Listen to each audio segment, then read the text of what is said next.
성도 여러분, 오늘은 10월 셋째 주일입니다. 오늘은 마태복음 7장 12절 말씀을 본문으로 말씀을 함께 은혜 나누겠습니다. 그러므로 무엇이든지 남에게 대접을 받고자 하는 대로 너희도 남을 대접하라. 이것이 율법이요 선지자니라. 오늘 말씀의 제목은 이것이 율법이요 선지자니라입니다. 성도님들, 우리가 어떤 단체나 모임에 소속이 되면 우리가 그 일원으로서 지켜야 할 원칙 같은 것이 있습니다. 가령 학교 다닐 때 보면 급훈이라고 있었죠. 우리 반에 있는 학생들은 우리 반에 있는 동안에 우리의 어떤 행동이나 삶의 기본이 되는 원칙, 목표가 이것이다. 예를 들면 바르게 살자, 정직하자, 성실하자, 최선을 다하자, 부지런하자, 이런 것들이 있습니다. 또 가정이라고 하면 가훈이라고 그래서 우리 가정은 이 가훈이 우리 가족의 일원들의 어떤 삶의 방향의 원칙이다, 목표다, 그런 거 있잖아요. 그래서 가화만사성, 그렇게 해서 가정이 화목해야 모든 것이 다 잘 된다. 이런 쉽게 말하면 가훈 같은 거를 또 정해놓고 따르는 경우들도 있습니다. 우리 그리스도인들에게도, 즉 우리는 예수님을 구세주로 믿는 하나님의 자녀들로서 또 우리는 하나의 소속감을 가지게 되죠. 이러한 우리 그리스도인들에게도 이러한 것이 있습니다. 마태복음 22장에 보면 한 율법사가 예수님께 나와서 선생님이여, 율법 중에 어느 계명이 크니까 하고 묻습니다. 그러니까 하나님의 자녀라고 그러면 이제 하나님 말씀대로 계명대로 살아야 되는데, 그러면 가장 큰 계명, 가장 큰 원칙이 되는 계명이 무엇이냐 물었던 것이죠. 그때 예수님께서는 22장 37절에서 40절에 예수께서 가라사대 내 마음을 다하고 목숨을 다하고 뜻을 다하여 주 너의 하나님을 사랑하라 하셨으니 이것이 크고 첫째 되는 계명이요 둘째는 그와 같으니 내 이웃을 내 몸과 같이 사랑하라 하셨으니 이 두 계명이 온 율법과 선지자의 강령이니라 대답하신 것입니다. 그러니까 하나님의 율법과 선지자들의 모든 가르침을 우리가 두 가지로 요약하자면 첫째가 하나님에 대한 사랑이고 둘째가 이웃에 대한 사랑이라는 것입니다. 즉 우리가 그리스도인으로서의 우리가 살아가는, 그러니까 그리스도인으로서 소속된 우리들이 행하는 어떤 삶의 대원칙은 두 가지로 말하자면, 그러니까 급훈이 있고 가훈이 있는 것처럼 우리 그리스도인으로서의 대원칙은 첫째가 하나님을 사랑하라, 둘째가 이웃을 사랑하라. 이렇게 두 가지로 요약해서 말할 수가 있다는 것이죠. 오늘은 그 중에 두 번째, 이웃에 대한 사랑의 내용을 좀 구체적으로 살펴보려고 합니다. 오늘 본문은 내 이웃을 내 몸과 같이 사랑하라 하신 이 말씀에 대한 구체적인 행동 방식을 말씀해 주고 있습니다. 즉 예수님께서 우리에게 주신 대원칙 두 번째가 내 이웃을 내 몸과 같이 사랑하라 하셨는데, 내 몸과 같이 사랑하라 하신 이 말씀을 우리가 행하려면 구체적으로 어떻게 해야 되느냐? 바로 오늘 본문 말씀에 이렇게 말씀하죠. 무엇이든지 남에게 대접을 받고자 하는 대로, 즉 남이 나에게 해주기를 원하는 그대로 너희도 남을 대접하라. 자, 이것이 바로 내 이웃을 내 몸과 같이 사랑하라 하신 이 말씀을 지키는 행동 원칙, 구체적인 행동 방식이라고 말할 수가 있는 것입니다. 아멘. 오늘 말씀을 통해 저와 여러분이 그리스도인으로서 이 세상 살아가는 동안에 이웃 사랑에 대해서 어떻게 실천해 나가야 되는지를 깨닫고 그렇게 해나갈 수 있는 우리 모두가 될 수 있기를 주님의 이름으로 부탁드립니다. 성도님들, 우리 사람은 기본적으로 이기적인 성향을 가지고 있습니다. 나를 먼저 생각하고 나를 위하려는 성향이 있다는 말이죠. 나는 안 그렇습니다 하실 분도 계시겠지만 막상 어느 한계적인 상황이 되면 대부분의 사람은 이타적이기보다는 이기적인 성향이 나타나게 됩니다. 나를 희생하고 내 것을, 내 유익을 포기하면서 상대방을 위해주는 것이 그리 쉽지 않습니다.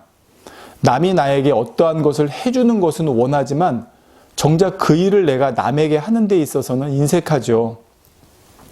내가 남에게 해준 것은 작은 일이라도 오래오래 기억하지만 남이 나에게 해준 일은 큰 일이라도 금방 잊어버리기 쉽습니다.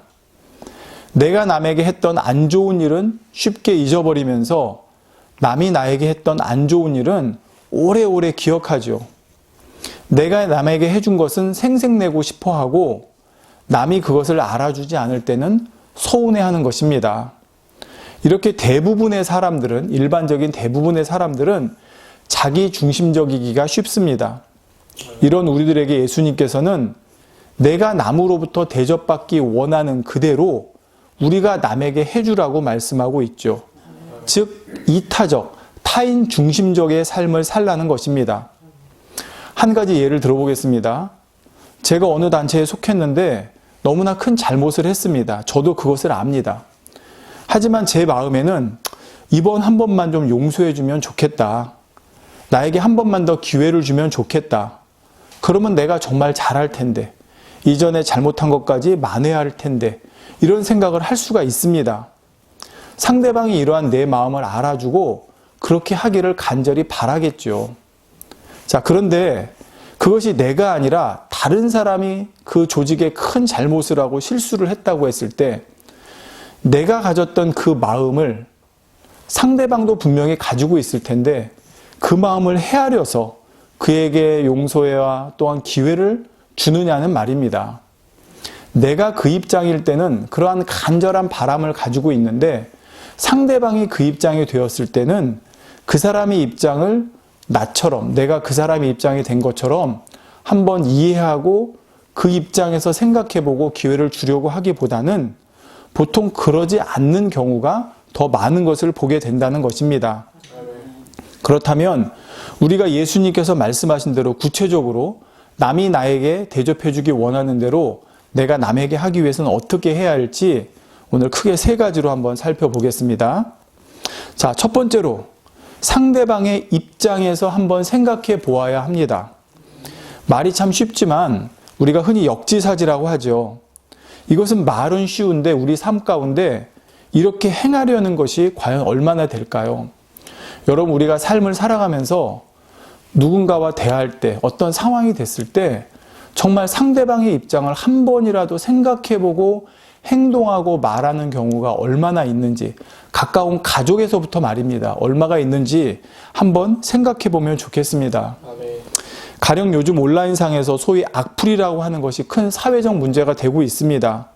상대방에 대해 무조건적인 비판이나 악한 말을 쏟아내는 것이죠.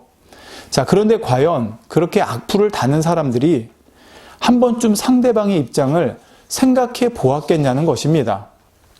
아니, 내가 그 상대방의 입장이라고 한번 되어 봤겠냐는 것이죠.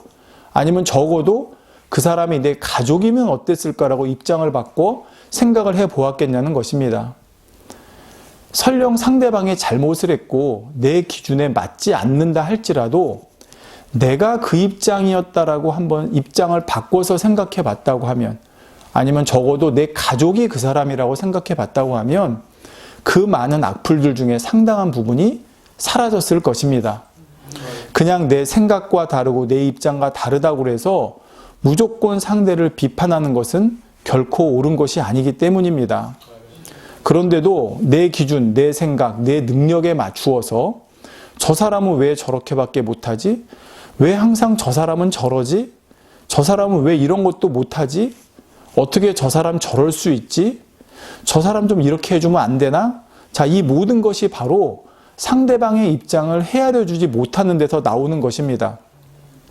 상대방이 왜 그렇게 못하는지, 왜 항상 저러고 있는지, 왜 이런 것도 못하는지, 왜 내가 바라는 것과 다른지를 한 번쯤 그 입장에서 생각해 보겠냐는 것입니다. 예를 들어 두 사람이 길을 갑니다. 서로 간에 보조를 맞춰서 걸어가겠죠.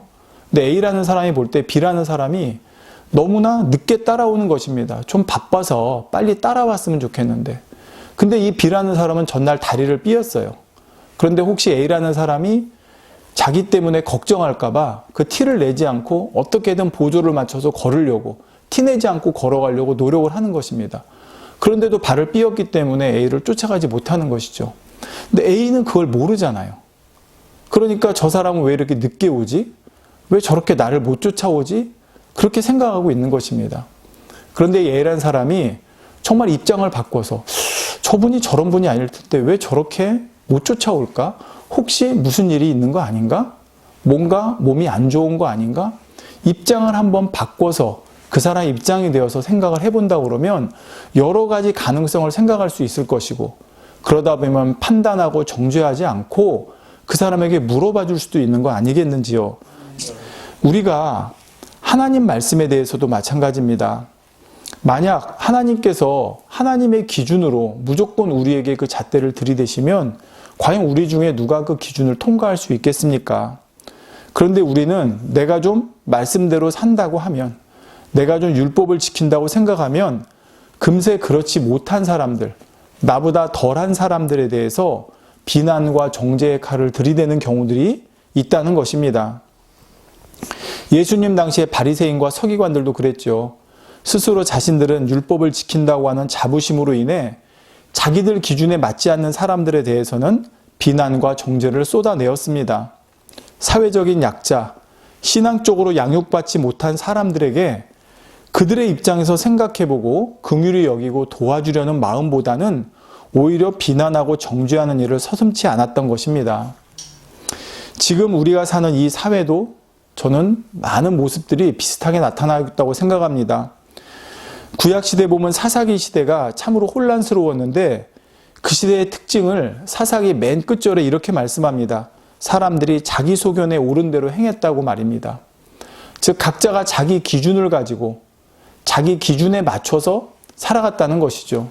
상대방의 입장을 생각해주고 상대방의 입장을 헤아려주고 한 번쯤 상대방의 입장에 서보는 이런 모습들이 없었다는 것입니다. 조금만 나와 다르고 내 의견과 다르다면 무조건 그 사람에 대해서 비난과 공격을 해버리는 지금도 그러한 세상이 되어버렸다는 것이죠. 이럴 때 우리 그리스도인들은 어떤 모습으로 살아가야 하겠습니까? 여러분, 우리가 병원 갔을 때 사람들이 어떤 의사에게 감동을 받을까요? 치료만 잘한다고 해서 그 의사에게 감동을 받는 것이 아닙니다. 내 입장, 즉 환자의 입장을 한번 헤아려주고 그 아픔과 고통에 공감해주는 의사일 때 사람들은, 환자들은 그 의사로부터 감동을 받는 것입니다.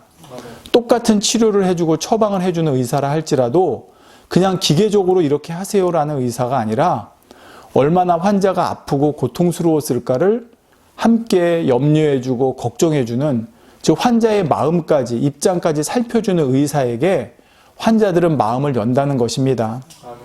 지금 이 세상은 비난과 정죄가 넘쳐나고 있습니다. 한때는 나와 같은 편에 섰던 사람이라도 조금만 의견이 다르면 다시금 가차없이 비난하고 있죠. 이런 세상 가운데서 사람들은 어디에 의지하겠고 누구로부터 위로를 받겠습니까? 예수님 당시에도 누구로부터 환영받지 못한, 오히려 비난과 저주를 받았던 창녀와 세리들, 그들이 예수님으로부터 위로를 받았고 긍휼하심을 받았다는 것입니다. 오늘날 우리 그리스도인들이, 아니 저와 여러분이 이런 모습이 되었으면 좋겠습니다. 나부터 먼저 내 가족에게, 내 주변에게 그 입장을 헤아려주고 생각해주고 그 입장에서 무엇을 원하는지, 그가 무엇을 못하는지가 아니라 그가 무엇을 원하는지, 무엇이 필요할지, 그 필요를 채워주기 위해서 내가 무엇을 해줘야 할지를 먼저 생각해보고 고민해보는 그러한 우리 그리스도인의 삶이 된다고 그러면 이 세상이 조금 더 밝아지고 이 세상이 좀 더 살기 좋은 세상이 되지 않을까 싶습니다. 이제 두 번째로, 그렇다면 우리가 이렇게 상대방의 입장에서 한번 생각해보고 그 입장을 헤아려 보려면 둘째로 우리는 상대방의 말을 경청해야 합니다. 지금 상대방이 말하려는 것이 무엇인지, 상대방의 생각과 입장은 무엇인지 내 기준에서 보고 판단할 것이 아니라 상대방의 말을 정확히 한번 들어보라는 것이죠. 그렇게 해서 만약에 상대방이 틀렸다면, 그렇게 경청해서 정확히 들었음에도 상대방이 틀렸다면 그것을 짚어줄 수 있어야 하는 것이고, 혹시 내가 오해하고 있었다면 그래야 풀 수 있지 않겠습니까? 그런데 많은 사람들이 상대방의 말을 듣는 것에 있어서는 인색합니다. 들어보기도 전에 내 생각 가운데 판단해버리고 어떤 경우는 아예 들으려고조차 하지 않죠. 설령 상대방의 말을 듣는다 할지라도 그 말을 듣는 순간조차 경청하는 것이 아니라 어떻게 하면 저 말을 반박할까? 어떻게 하면 저 말 중에 허점을 찾아낼까를 생각하고 있는 것입니다. 이런 모습으로는 아무리 상대방의 말을 들어도 그 사람의 입장을 이해하고 그 사람의 입장을 헤아릴 수가 없다는 사실입니다. 성경은 내 사랑하는 형제들아, 야고보서 1장 19절에 내 사랑하는 형제들아 너희가 알거니와 사람마다 듣기는 속히 하고 말하기는 더디하라 말씀하고 있습니다. 그런데 많은 경우 이와 반대로 우리는 듣기를 더디하고 말하기를 속히 하는 경향이 있다는 것이죠. 상대방의 말을 다 듣기도 전에 내 말을 쏟아내는 것입니다. 저는 이제 그 유튜브에 있는 많은 목사님들이나 어떤 이제 그 성도, 신앙인들의 그런 이제 내용을 자주 듣는데, 최근에 제가 유튜브에서 어떤 두 분의 영상을 보게 되었습니다. 기독교 교리에 관한 내용이었는데요. 먼저 어떤 분이 어떤 기독교 교리에 관한 부분을 이제 조목조목 반박하는 이제 그런 내용의 유튜브로 올렸습니다. 근데 얼마 후에 보니까 다른 분이 이분이 올린 영상에 대해서 다시 반박하는 영상을 올리셨더라고요. 저는 이제 양쪽의 영상을 다 보았습니다. 자, 그러면서 제가 참 희한한, 의아하다고 생각하는 부분이 떠올랐습니다. 무슨 얘기냐면, 먼저 앞서 말씀하신 분이 반박하는 그 내용을 뒤에 분이 다시 반박을 했는데, 제가 볼 때 이 앞에 반박하시는 내용을 올리신 그분도 그 반박하려는 내용의 전체적인 어떤 그것이 아니라 부분적인 것을 가지고 반박을 하시더라고요. 자, 그런데 다시 뒤에 반박을 하시는 분도 또 보니까 앞에 하신 분이 어떤 전제를 달아놓고 얘기를 했습니다. 예를 들어, 자, 제가 어떤 책을 인용합니다. 근데 제가 이 책의 내용이 다 옳다고 해서 인용하는 게 아니라 그 중에 필요한 부분이 있어서 그 부분을 인용합니다라고 얘기를 했어요. 근데 뒤에 반박하시는 분이 말씀하시기를 그분이 인용한 그 책을 쓴 사람은 이런 사람입니다라고 비난을 하시더라고요. 그럼 제가 그걸 객관적으로 들을 때 좀 이해가 안 되는 게, 지금 분명히 앞에 분은 내가 그 사람이 다 옳고 그 사람이 다 맞아서 그 사람을 또 그 사람이 100% 옳기 때문에 그분이 쓴 책을 인용하는 게 아니라 그 중에 이런 내용을 인용합니다라고 얘기를 했는데, 이 뒤에 분은 그분이 인용한 그 책을 쓴 사람이 이렇게 안 좋은 사람입니다라고 하고 그 부분에 대해서 비난을 하시더라는 거죠. 그러면 서로 핀트가 안 맞는 거죠. 포인트가 안 맞는 거죠. 이분이 말씀하시려는 것과 이분이 말씀하시려는 것이 제가 볼 때는 서로 다른 포인트를 가지고, 즉 자기가 말하려는 걸 가지고 상대방의 그 어떤 부분만을 얘기를 하더라는 것이죠. 지금 제가 무슨 말씀을 드리려는지 이해가 되시는지요? 다시 말해, 정말 그분들이 대단한 분이고 훌륭한 분들입니다. 그렇다면 상대방이 지금 뭘 말씀하시려는지 경청해서 들으면 분명히 이해가 되시고 아실 텐데, 내 기준과 내가 옳다 하는 것, 저 사람이 틀렸다 하고 하는 그런 생각과 그런 기준을 가지고 듣다 보니 그 사람이 말하는 것 중에 꼬투리만 자꾸 귀에 들어오더라는 것입니다.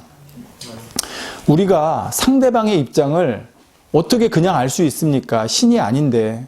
우리가 상대방의 입장을 알 수도, 그 의도를 파악할 수도 없습니다. 그 사람의 마음과 의도는 그 사람 본인과 하나님만 아시죠. 그런데 우리가 그러한 상대방의 마음과 의도를 가장 잘 알 수 있는 방법이 그 사람으로부터 직접 듣는 것이라는 말입니다.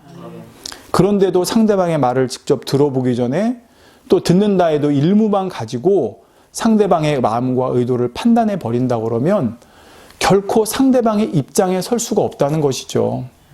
제가 예전에 어떤 책에서 읽은 내용인데, 그 상담학을 하는 분이 계십니다. 근데 이분은 이혼 전문 상담, 즉 이혼을 하려는 분들이 왔을 때 상담을 전문으로 해주는 분이었어요. 근데 이분의 처방이 참 간단합니다. 오신 두 부부에게, 이제 이혼을 하려고, 그걸 마지막으로 상담을 하려고 온 부부에게 이런 제안을 하는 거예요. 자, 남편분, 지금부터 아내가 30분 동안 얘기를 할 건데, 그 얘기를 하는 동안에 본인은 한마디도 하지 말고 들어만 주십시오. 또 반대로 아내분, 지금부터 남편분이 30분 동안 얘기를 할 건데, 그 30분 동안 아무런 대꾸하지 말고 들어주십시오. 자, 그것이 처방이라는 것이래요. 이렇게 그 의사 앞에서 남편이 30분 동안 얘기할 때 아내는 듣고만 있고 아내가 30분 동안 얘기할 때 남편이 듣고만 있었을 때 많은 사람들이 눈물을 흘리면서 오해를 풀고 화해하는 경우를 보았다는 말을 제가 들어보았습니다.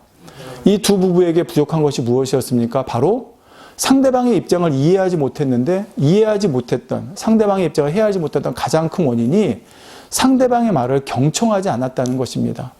단 30분만이라도 상대방의 말을 들어만 주었다 그러면 조금이라도 그 상대방의 입장을 이해했을 텐데 말이죠.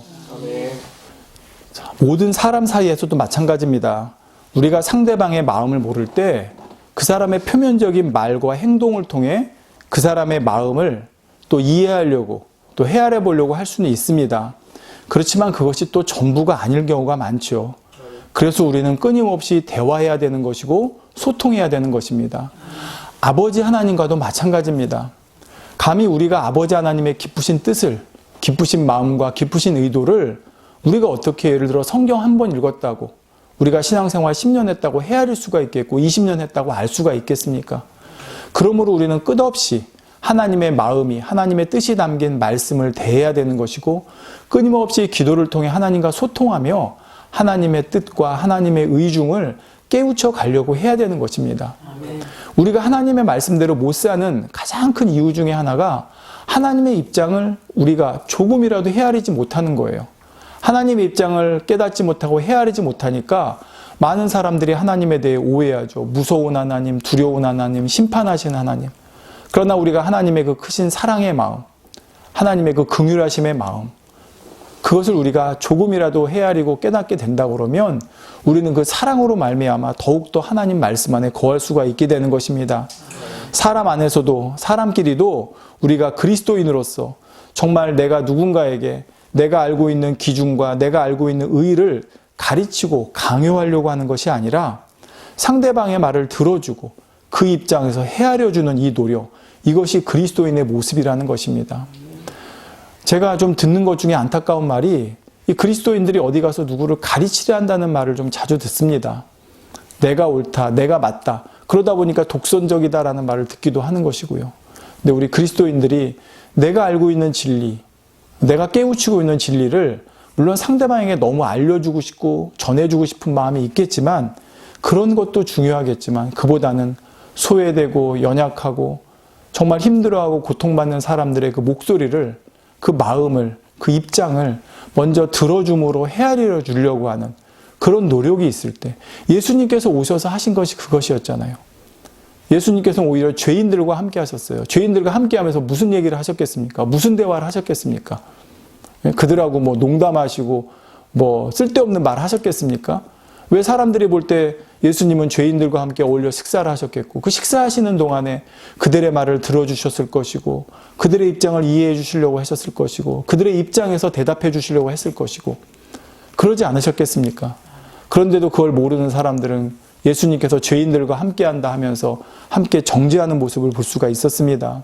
우리 그리스도인들이 정말 더 소외된 곳에 정말 누군가 들어주지 않는 곳에 그런 곳에 귀 기울여주고 그들의 마음을 헤아려주고 그들의 입장을 서주는 그런 모습이 우리 그리스도인의 이 사회에서의 역할이 아닐까 생각해 봅니다.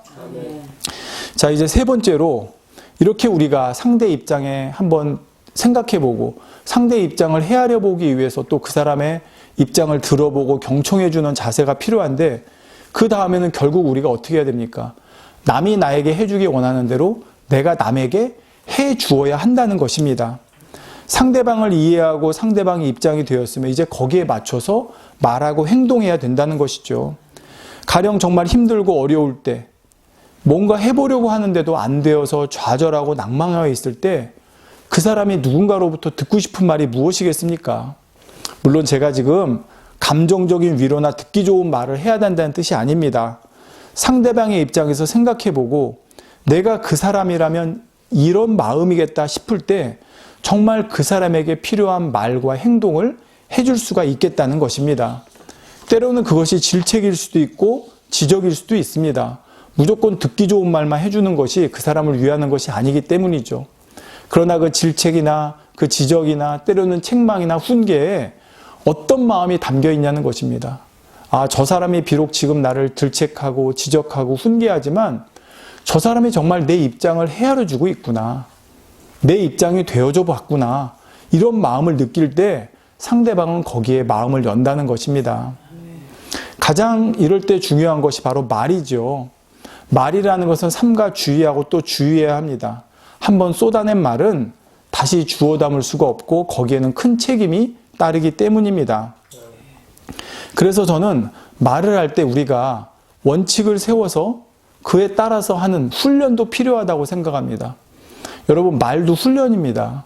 물론 내 마음이 깨끗하고 선하면 거기로부터 선한 말, 아름다운 말이 나오겠지만 아직 그러지 못하다 할지라도 우리가 끊임없이 훈련하고 훈련하는 것, 즉 경건에 이르는 훈련도 우리에겐 필요하다는 것입니다. 그 중에 어떤 이제 그 원칙이 있는데 첫 번째 하나가 내가 하는 말이 사실인가 하는 것도 되게 중요합니다. 이것은 너무나 중요합니다.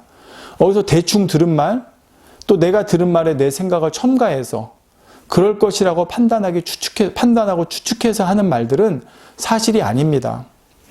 여러분, 계시록 22장 18절 19절에 보면 내가 이 책의 예언의 말씀을 듣는 각인에게 증거하노니 만일 누구든지 이것들 외에 더하면 하나님이 이 책에 기록된 재앙들을 그에게 더하실 터이요 만일 누구든지 이 책의 예언의 말씀에서 제하여 버리면 하나님이 이 책에 기록된 생명나무와 및 거룩한 성의 참회함을 제하여 버리시리라 말씀하고 있습니다.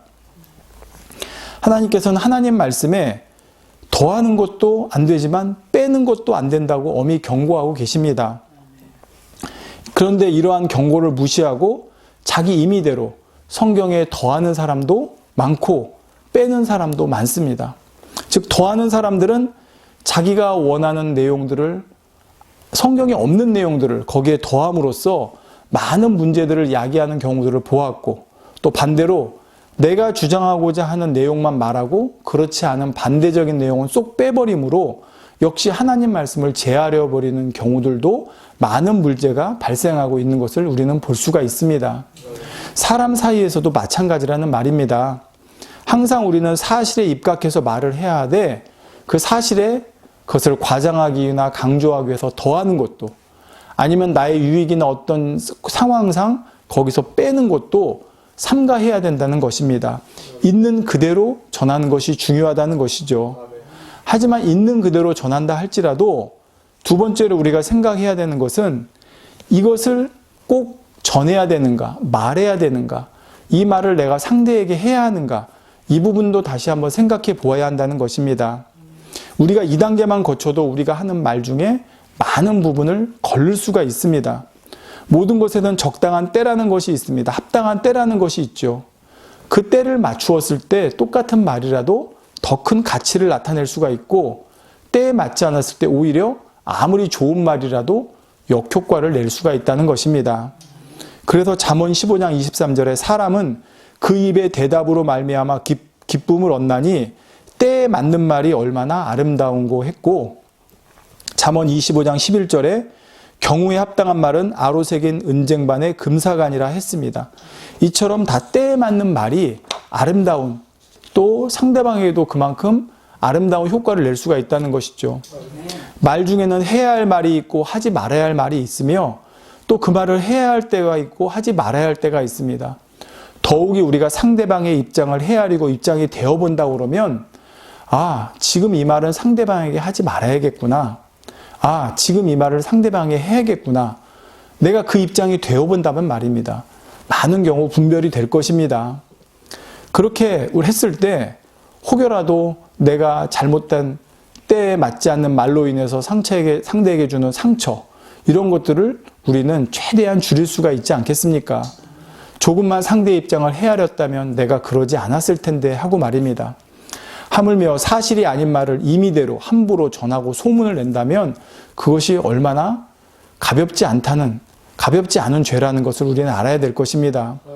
마태복음 12장 36절에 내가 너희에게 이르노니 사람이 무슨 무익한 말을 하든지 심판날에 이에 대하여 심판을 받으리라 했습니다. 결코 우리가 그냥 허투게 무익하게 의미 없이 하는 말이 없이 우리는 항상 이 말을 지금 해야 되는가? 이 말을 상대에게 해야 되는가? 삼가 다시 한번 상대 입장에서 헤아려보고 고민해보고 생각해볼 수 있는 우리가 되었으면 좋겠습니다.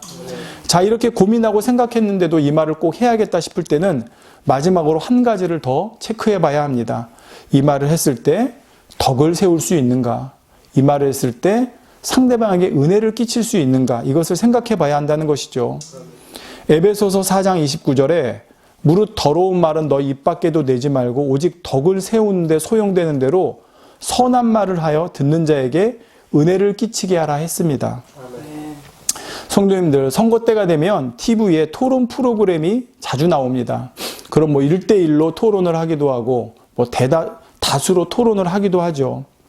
최근에 제가 TV에 나온 어떤 토론 프로그램을 보면서 느낀 것이 있습니다. 제가 꼭 옳다는 것이 아니라 느낀 것을 잠깐 말씀드리겠습니다. 거기에 보면 이제 상대방에 대한 어떤 안 좋은 면을 부각시키는 경우가 있습니다. 물론 그것이 필요할 수도 있죠. 상대방이 잘못된 것, 상대방의 큰 흠에 대한 부분을 모르는 사람들이, 그걸 보는 사람들이 알아야 되는 경우, 그걸 얘기해야 되는 경우도 있을 수 있습니다. 자, 그런데 저는 그것을 표현하는 그 사람들의 말의 표현력이나 그걸 말하는 말투나 또는 그 말할 때 그 사람들의 어떤 감정이나 이런 부분들을 보면서 여러 가지를 생각해 보았습니다. 차라리 저 말은 설령 상대방이 잘못한 것을 얘기를 하다 할지라도 저렇게는 말하지 않았으면 좋았을 텐데, 그러니까 저런 식으로 표현하지 않았으면 좋았을 텐데 하는 것이 있더라는 것이죠. 무슨 말이냐면 오히려 제가 볼 때는 이 A라는 후보가 B라는 분의 잘못된 부분을 지적해서 알려서 사람들이 저 B라는 부분이 이런 잘못이 있구나 라고 알게 되는 것보다 오히려 그렇게 말하는 A라는 분에 대해서 저분은 왜 저렇게 말할까라고 오히려 그분의 이미지가 손상되는 마이너스적인 효과가 더 크지는 않을까, 그렇게 생각되는 부분들이 있었다는 것입니다. 다시 말해 분명히 사실이고 또 그것을 그 자리에서 말해야겠다 싶더라도 그것이 정말 그것을 주변에 듣는 사람, 또 그걸 보는 사람, 그걸 알게 되는 사람들에게 이것이 과연 덕스러운 모습일까? 그 사람들에게 은혜스러운 모습일까? 한 번쯤 생각을 해보아야 된다는 것이죠. 어떤 사람은 자기가 오해를 받고 불이익을 당해도 입을 다무는 경우가 있습니다. 그 사람이 바보라서 그럴까요? 아니요. 오히려 바보가 아니라서 그렇게 하는 것입니다. 내가 이 상황에서 변명을 하고 어떤 오해를 풀기 위해 말을 했을 때 그것이 다른 사람들에게 그 화살이 가게 되고 그로 인해 오히려 거기에 있는 분위기가 안 좋아지고 많은 사람들이 고통을 받게 된다 그러면 차라리 내가 잠시지만 오해를 받고 고통을 받는 게 낫겠다 하고 자기가 그것을 짊어지는 것이죠. 그것은 바보스럽고 바보스러워서가 아니라 오히려 지혜롭기 때문에, 오히려 그분이 선하기 때문에 그런 방법을 택했다는 것입니다. 나에게 조금이라도 해가 되면 참지 못하는 이 세상에서 정말 나를 희생해서라도 상대방을 지켜주는 사람이 얼마나 될까 싶습니다. 그렇지만 이러한 세상 가운데서도 우리 그리스도인들이라고 하면 정말 내가 어떤 말을 했을 때 이것이 덕을 세우는 데 소용이 되고 그로 인해 오히려 주변 사람들에게 선한 영향력을 주고 은혜를 끼칠 수 있는 그런 입술의 말을 전하는 저와 여러분이 되면 참으로 좋겠습니다. 그것을 더욱이 상대방에게 내가 이 말을 했을 때 상대방이 정말 맞는 말이라도 그 순간 그 말을 받아들이고 거기에 은혜 받고 마음을 열다면 그 말을 할 수 있지만 그렇지 않다고 그러면 또 적당한 때를 봐서 해야 되는 거 아니겠습니까? 이처럼 모든 것이 정말 상대방의 입장을 생각해서 그것이 바로 여러분 그게 다른 게 아니라 내가 그 입장이라면 그랬겠다라고 한번 생각을 해보면 거기에서 우리는 답을 찾을 수가 있다는 말입니다. 성도 여러분, 저는 오늘 이 말씀을 준비하면서 제 예전 생각을 해보았습니다. 제가 예전에 전임으로 사역을 할 때 저는 누군가가 상담을 오면 그 상담에 대해서 답을 해주는 것이 그리 어렵지 않다고 생각을 했습니다. 제가 아는 지식 안에서 답을 줄 수 있었기 때문이죠. 그런데 지금 생각해 보면 그때 과연 그 말이 정답이었을까 다시 한번 생각해 보게 됩니다. 물론 상대방에게 육적인 위로를 위해 잘못된 하나님의 말씀이나 하나님의 뜻을 가르쳐서는 안 됩니다. 하지만 같은 하나님의 말씀이나 하나님의 뜻이라도 과연 그것을 어떻게 말하느냐, 과연 어떤 식으로 말하느냐가 중요하더라는 것이죠. 과연 내가 상대방의 입장을 얼마나 생각하고 헤아려 봤을까? 그 순간에 말입니다. 정말 그 입장이 조금이라도 되어보고 내가 그 말을 했을까를 한번 생각해 보게 되었다는 것이죠. 상대방의 상담하러 온 분들의 대부분이 보면 그 상황에서 그 답을 몰라서라기보다는 뭔가 거기서 하나님의 뜻을, 하나님의 사랑을 느끼기 위해서 오는 것입니다. 그런데 그런 분들에게 그런 하나님의 사랑, 즉 그 입장에서 간절한 마음으로 하나님의 어떤 사랑, 하나님의 뜻, 정말 하나님의 그 긍휼과 위로하심을 바라고 오는 사람들에게 정말 그 입장에서 대답해 주기보다는 그냥 그분들의 입장을 헤아리지 못하고 어떤 정답이라고 말은 했지만 과연 제가 했던 말들이 그분들의 마음에 어떻게 와졌을까를 생각해 보게 되더라는 것이죠. 우리가 하나님의 말씀을 듣고 배우는 이유는 그 말씀을 삶에 적용하기 위해서입니다. 그리고 적용하는 데 있어서 대원칙이 바로 오늘 말씀처럼 남이 나에게 대접해 주기 원하는 대로 내가 남에게 대접을 먼저 해주는 것입니다.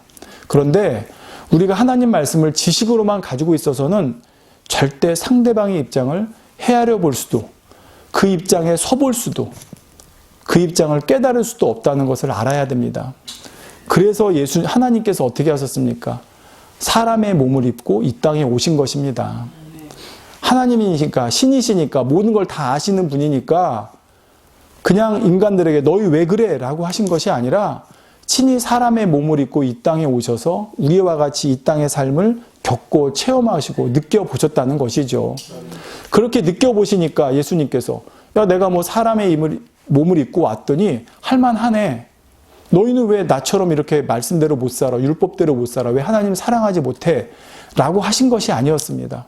인생의 연약함을 헤아려 주셨고 인생의 연약함을 보면서 그들의 입장을 생각해 주셨고 그들의 입장을 헤아려 주셨다는 것입니다. 그렇기 때문에 예수님께서는 부활 승천하시면서 누구를 보내주셨습니까? 바로 보혜사 성령님을 보내주셨죠. 사람의 몸을 입고 이 땅에 오셔서 우리 인생들의 삶을 함께 보시고 겪어보신 예수님께서 왜 너희는 이렇게 못해? 라고 하신 것이 아니라 인생들에게는 정말 늘 하나님의 은혜가 하나님의 도우심이 필요하겠구나 아시기 때문에 우리 마음 가운데 보혜사를 보내주시고 우리를 돕게 하시고 우리를 위로하시고 우리를 인도해 가시더라는 것입니다. 즉 우리 안에 들어오셔서 인생들의 입장이 되어주시고 인생들의 마음이 되어주시고 그래서 또 우리를 대신해서 때로는 대신 탄식하며 기도하시고 우리를 위해 간구하시는 성령님을 우리 안에 보내주셨다는 것이죠. 바로 아버지 하나님께서 우리에게 이렇게 정말 우리의 입장이 되어주시고 우리의 입장을 헤아려 주시는 너무나 큰 사랑을 우리에게 베풀어 주셨다는 것입니다. 그럼 우리 또한 어떻게 해야 되겠습니까? 우리 또한 상대방의 입장을 먼저 헤아려주고 그 입장이 되어주고 그 입장에 한번 서봐주고 그 입장에서 무엇을 원하는지 무엇을 필요로 하는지 먼저 그것을 생각해주는 이러한 그리스도인의 모습이 저와 여러분이 되어야 한다는 것입니다. 이처럼 우리가 주님의 자녀로서 이 땅에 살아가는 동안 누가 나에게 해주기를 원하는 간절히 원하는 그것을 내가 먼저 상대방에게 해줄 수 있는 물론 그것이 하나님의 뜻 안에서지만 말입니다. 이렇게 해줄 수 있는 그러한 저와 여러분이 될 수 있기를 주님의 이름으로 간절히 부탁드립니다. 그렇게 했을 때 그 가정이, 그 조직이, 그 단체가, 그 사회가, 그 나라가 얼마나 아름다운 세상이 될 수 있겠습니까? 바로 그런 세상이 하나님께서 우리에게 말씀하신 천국인 것이고 우리가 이 땅에서도 그러한 천국과 같은 나라를 반드시 또 만들기 위해서 우리는 달려가야 하지 않겠습니까? 교회도 그렇습니다. 오늘날 이 땅에 얼마나 많은 교회들이 있습니까? 그런데 안타까운 소식이 그 많은 교회들 중에 다툼이 있고 분쟁이 있고 분파가 있다는 것입니다. 바로 하나님께서 우리에게 예수님께서 우리에게 말씀하신 이 대전제, 가장 큰 전제죠. 무엇인지 남에게 대접을 받고자 하는 대로 너희도 남을 대접하라 하신 정말 이 대전제적 이것이 율법이고 이것이 선지자라 했습니다. 이것이 하나님의 뜻이고 하나님의 마음입니다. 이것을 우리가 교회들 안에서 행한다고 그러면 어찌 분파가 생기겠고 다툼이 생기겠습니까? 정말 우리 그리스도인들이 먼저 이러한 삶의 본이 될 수 있는 저부터 또 여러분부터 이 말씀을 듣는 모두부터 그렇게 할 수 있는 우리 모두가 될 수 있기를 부탁드립니다. 기도하겠습니다. 사랑이 좋으신 아버지 감사합니다. 우리 인간은 죄성을 가지고 있어서 본디 이기적일 수밖에 없고 자기 중심적일 수밖에 없습니다. 그런데 이러한 우리에게 예수님께서 이 땅에 오셔서 정말 사랑으로 상대를 위해 모든 것을 희생하는 것이 무엇인지, 정말 상대의 입장에 서서 그 사람을 이해해주고 긍휼히 여겨주고 헤아려주고 그것이 무엇인지를 우리에게 친히 본을 보여주셨습니다. 그러시면서 사랑은 모든 율법의 완성이라 하셨습니다. 아버지, 사랑이 있으면 당연히 상대방의 입장을 헤아려 줄 것이고 그 입장에서 그가 원하는 것을 내가 먼저 해주려 할 것입니다. 그렇게 했을 때 오늘 말씀처럼 이것이 율법이여 선지자라 하신 대로 우리는 그 사랑으로 말미암아 말씀대로 또 우리 믿음의 선진들이 행했던 대로 우리가 살아갈 수가 있는 것입니다. 아버지, 오늘 들은 말씀 다른 누가 아니라 내 자신에게 먼저 적용해보고 내 자신이 그러한 삶을 살 수 있기를 원합니다. 아버지, 매 순간마다 정말 상대방의 입장에서 한 번만이라도 생각해보고 상대방의 입장에서 한 번만이라도 헤아려보고 그 입장에 서서 생각해보는 그러한 우리의 마음이 되게 하여 주시옵소서. 그리고 나서 말을 해도 행동을 해도 할 수 있는, 그렇지만 그 말과 행동조차도 항상 선한 영향력을 줄 수 있는, 덕을 끼칠 수 있고 은혜를 끼칠 수 있는 그것을 먼저 생각할 수 있는 우리가 되기를 원합니다. 그렇게 이 땅의 삶 동안에 주님이 우리에게 주신 그리스도인의 삶의 대원칙을 아버지 행해 나갈 수 있는 우리 모두가 될 수 있도록 우리 안에 계신 성령님 도와주시고 은혜 주시고 힘 주시고 능력 주시옵소서. 우리는 그렇게 살고 싶지만 우리의 능력으로는, 우리의 의지로는 그렇게 안 될 때가 너무나 많습니다. 그래서 우리 안에 성령님을 주셨으니 우리 성령님, 우리가 그렇게 살고자 마음을 먹을 때 그 마음 먹은 바를 행할 수 있고 그 길로 갈 수 있도록 우리에게 은혜도 주시고 능력도 주시고 도와주시옵소서. 우리 주 예수 그리스도의 이름으로 간절히 기도드렸사옵나이다. 아멘.